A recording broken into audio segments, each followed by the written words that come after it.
अगर इनको देखना है तो इनके ऊपर मोती मत डालो, इनके ऊपर मड़ियाँ मत डालो, इनके ऊपर हीरे मत डालो। अगर इनको देखना है तो इनके ऊपर प्रेम डालो। प्रेम क्या डालो? प्रेम। क्या डालो? प्रेम। कहा प्रेम अगर इनके ऊपर डाल दोगी तो ये तुम्हें देख लेंगे। राम ही केवल प्रेम प्यारा, राम ही केवल प्रेम प्यारा, जान लो जो जान निहारा। तो भगवान को तो केवल प्रेम प्यारा है, भगवान को तो केवल प्रेम प्यारा है। इसलिए मिथिलानियाँ कह रही हैं कि इनके ऊपर प्रेम डालो, भगवान को तो केवल प्रेम प्यारा है। इसलिए मिथिलानियाँ कह रही हैं कि इनके ऊपर प्रेम डालो। तो सखियों ने कहा क्या प्रेम कोई वस्तु होती है? प्रेम कोई वस्तु होती है कुछ? ठीक है, लो डाल दिया प्रेम। अब नहीं देख रहे हैं? कहा नहीं, प्रेम का पर्याय होता है सुमन। क्या होता है? सुमन। सुमन माने सु माने सुंदर और मन माने अंताकरण।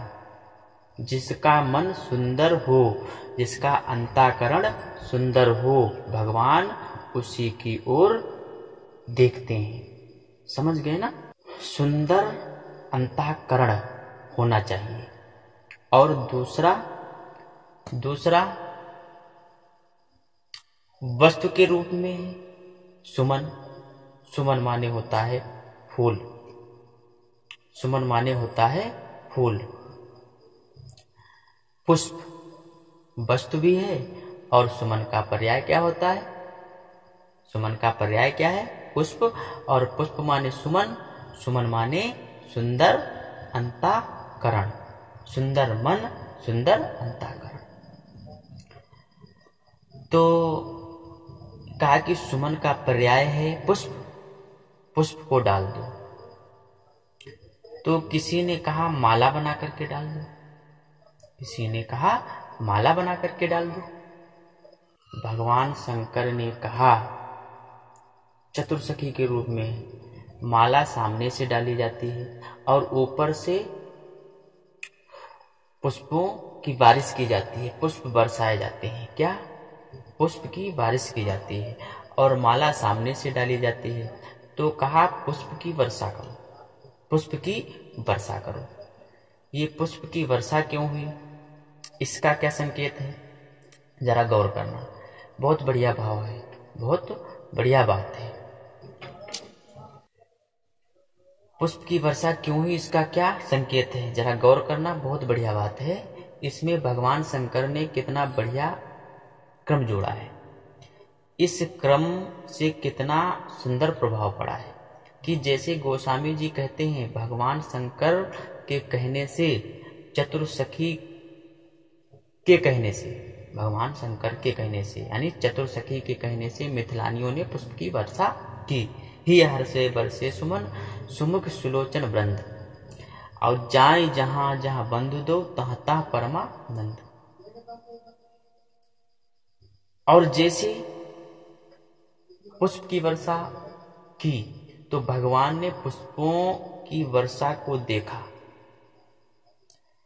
तो भगवान शंकर चतुर्सखी के रूप में संकेत कर दिए कि हे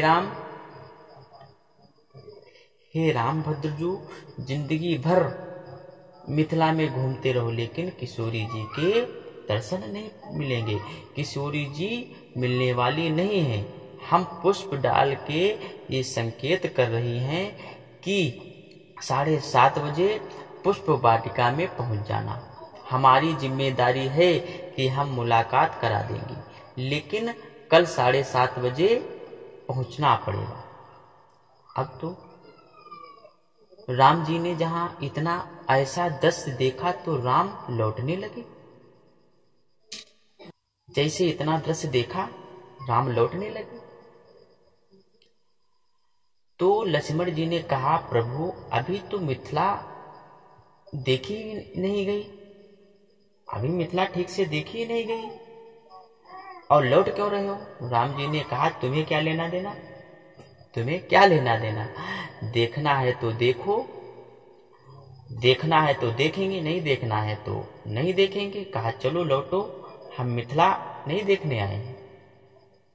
ने कहा अपने मन में, जिसे देखने के लिए आए थे वो तो कल 7:30 बजे ही मिलेगा, आज का दिन नहीं है मिलने वाला, आज का दिन मिलने वाला दिन नहीं है।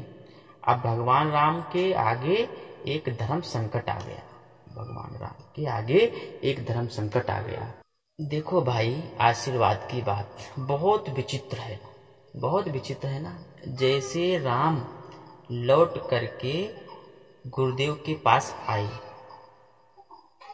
जैसे राम लौट करके गुरुदेव के पास आए तो राम जी के सामने धर्म संकट ये आ गया कि आज के दिन की आज्ञा बड़ी मुश्किल से मिली थी जनकपुर देखने की।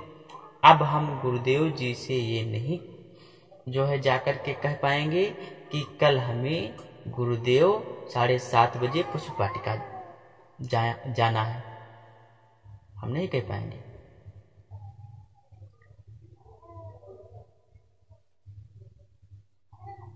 नहीं तो गुरुदेव यही कहेंगे, वाह रामभद्र, आज मिथिला देखने गए थे, कल पुष्प वाटिका देखने जाओगे, परसों कहोगे हम अयोध्या वापस जाएंगे, हम अयोध्या वापस जा रहे हैं, मामला सब गड़बड़ हो जाएगा। राम जी ने कहा अब हम कहेंगे नहीं। मिले सीता, मिले सीता,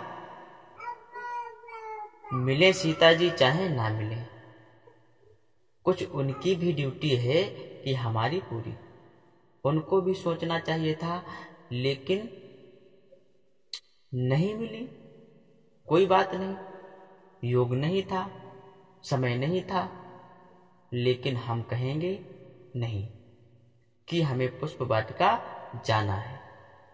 अब तो समस्या खड़ी हो गई। रात भर राम जी को नींद नहीं आई।